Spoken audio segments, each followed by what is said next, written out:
Seperti kebanyakan kepercayaan masyarakat di Indonesia, makam-makam keramat atau makam-makam wali dan ulama seringkali menjadi tempat yang dikeramatkan atau dianggap mistis. Jika makam atau kuburan tersebut merupakan makam seorang tokoh terkenal atau berpengaruh, maka sudah dipastikan hampir 60% akan menjadi tujuan wisata religi dan wisata sejarah.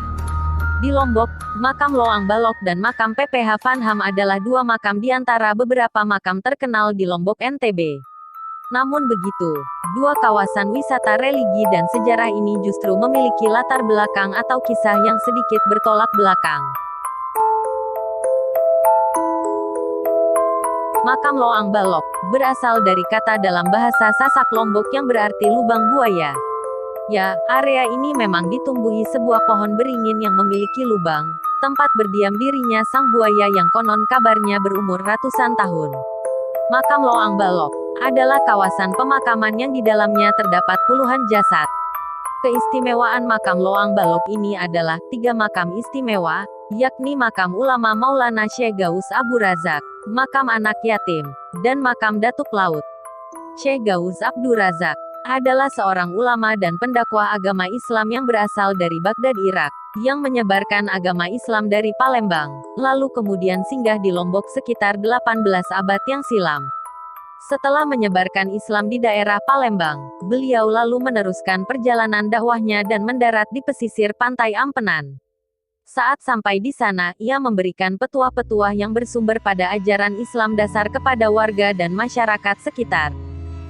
Makam Syekh Gaus Abdul Razak inilah yang berada tepat di lubang di bawah pohon beringin, yang berbentuk persegi panjang, berlubang di tengah seperti sebuah goa, di mana lubang di tengah inilah tempat di mana para pengunjung biasanya menaburkan bunga, sebagai penghormatan. Untuk masuk ke dalam area makam yang sudah dipermak dengan keramik putih bersih ini, para pengunjung perlu memasuki sebuah pintu khusus. Di samping pintu masuk tersebut sudah disiapkan air untuk digunakan para penziarah dan sebuah musola kecil. Sementara itu, makam anak yatim berada di samping bagian luar makam Maulana Syekh Gaus Abdul Razak dengan ukuran yang lebih kecil. Di samping makam ini, berdampingan pula makam Datuk Laut, dengan bangunan berbentuk permanen dengan ukuran 3 x 4 meter dengan keramik berwarna hitam. Tidak hanya ingin berziarah, para pengunjung yang datang ke komplek pemakaman ini, terkadang menggelar beberapa ritual, seperti potong rambut anak yang masih balita, biasanya disebut dengan murisan dalam bahasa Sasak. Para peziarah, biasanya juga ada yang menyampaikan nazar mereka, dan berdoa di makam, agar segera permintaannya segera dikabulkan, misalnya berdoa meminta jodoh, panjang umur, murah rezeki, dan doa-doa lainnya. Bagi mereka yang bernazar di tempat ini, mereka selalu mengikat sesuatu ke akar gantung pohon beringin tersebut. Jika semisalnya nazar dan doa mereka cepat dikabulkan, biasanya para penazar akan kembali lagi ke tempat ini, untuk membuka ikatan yang mereka lakukan sebelumnya, lalu membayar nazar yang sudah disampaikan. Tradisi ini mereka sebut dengan saur sesangi alias membayar janji.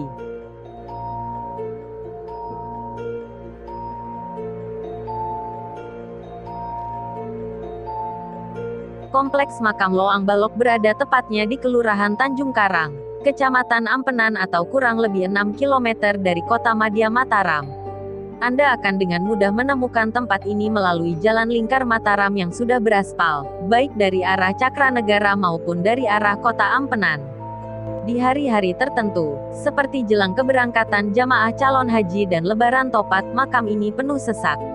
Tak hanya ratusan, ribuan orang datang untuk berbagai tujuan. Mereka berkumpul di area makam. Tak semua peziarah bisa masuk ke dalam makam. Sebagian dari mereka harus puas hanya sampai di halaman makam tersebut. Tapi, itu tak membuat para peziarah patah semangat. Mereka tetap antusias memanjatkan doa. Konon, inilah makam tempat salah satu wali penyebar agama Islam di Tanah Sasak. Itulah kenapa makam ini memiliki daya tarik yang bagus, kata Tarmizi, penjaga makam Loang Balok saat ditemui Lombok Pos, Jawa Pos Group, beberapa hari lalu. Sebagai penjaga makam, Tarmizi tentu banyak tahu tentang sejarah makam ini.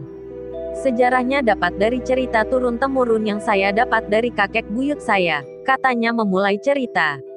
Tarmizi yang mengaku sebagai generasi keempat Loang Balok ini menuturkan, sekitar tahun 1800-an ada pejabat kerajaan, versi lain menyebut saudagar kaya, kala itu yang selalu mendapat musibah ketika melewati jalan di sekitar area makam Loang Balok. Setiap kali ia lewat dengan menunggang kudanya, pejabat kerajaan itu selalu terjatuh.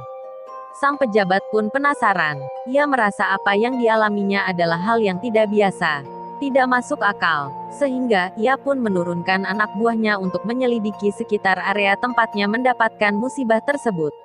Awalnya, anak buah sang pejabat kerajaan itu menanam pohon pisang di sekitar makam Loang Balok, sebagai penanda agar tidak jatuh di daerah makam yang konon banyak lubang itu. Namun, strategi itu tak membuahkan hasil. Tak ada petunjuk apapun. Pejabat itu konon semakin penasaran. Ia meminta anak buahnya mencari strategi lain, kisah Tarmizi. Namun, beberapa strategi hasilnya tetap sama. Nihil, tak ada titik terang. Sang pejabat kerajaan pun hampir menyerah. Ia kemudian memerintahkan anak buahnya memindahkan pohon pisang yang sempat ditanam saat strategi pertama dijalankan. Pohon pisang itu kemudian dipindah ke salah satu lubang yang berada tidak jauh dari lokasi jatuhnya pejabat kerajaan itu bersama kudanya. Ternyata, lubang itu memang lubang buaya. Dari lubang ini, banyak buaya berukuran besar keluar masuk terangnya. Nah, dari sinilah asal-muasal nama makam Loang Balok, lubang buaya, Red ini, ujarnya. Lalu, jasad siapa yang ada dalam makam tersebut?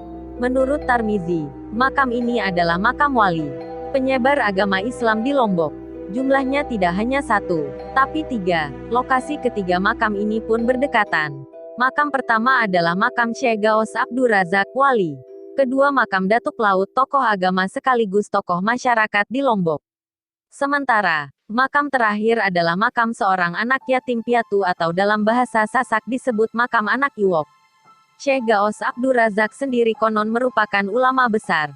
Dia berasal dari Timur Tengah. Di kalangan masyarakat Lombok kala itu, ia akrab disapa Sayyid Tohri. Konon, beliau datang ke Lombok untuk menyampaikan ajaran Islam, ungkapnya.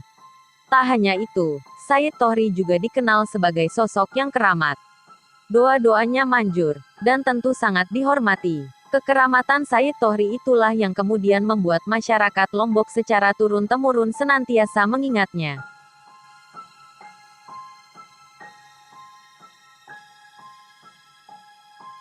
Dari cerita para penjaga makam sebelum Safri bekerja di sana, para penjaga yang rajin menjaga kebersihan lingkungan areal makam seringkali diberikan rezeki tak terduga. Kadang rezeki itu dari para peziarah yang datang dari berbagai daerah. Di catatan buku tamu yang berkunjung ke makam Loang Balok, Detik Travel sempat melihat daftar nama dan alamat pengunjung banyak yang datang dari Jawa Barat, Jawa Tengah, dan Jawa Timur. Bahkan ada yang datang dari mancanegara, seperti Malaysia dan Timur Tengah. Sebelum terjadi bencana gempa bumi Lombok, rombongan peziarah bisa mencapai 5-10 bus wisata yang parkir di luar area makam. Apalagi jika traveler datang ke tempat ini menjelang keberangkatan ibadah haji. Para pengunjung hilir mudik bergantian masuk ke areal makam. Pengelola makam tak memberlakukan tiket masuk tapi hanya menyediakan kotak amal seikhlasnya untuk biaya perawatan objek wisata makam Loang Balok. Selain berwisata religi ke tempat ini, di depan areal makam, seberang jalan lingkar selatan terdapat taman di tepi pantai untuk wisata keluarga. Banyak warung-warung kecil berjejer di tepi trotoar jalan menawarkan kopi, menu makanan ringan dan kuliner ikan bakar.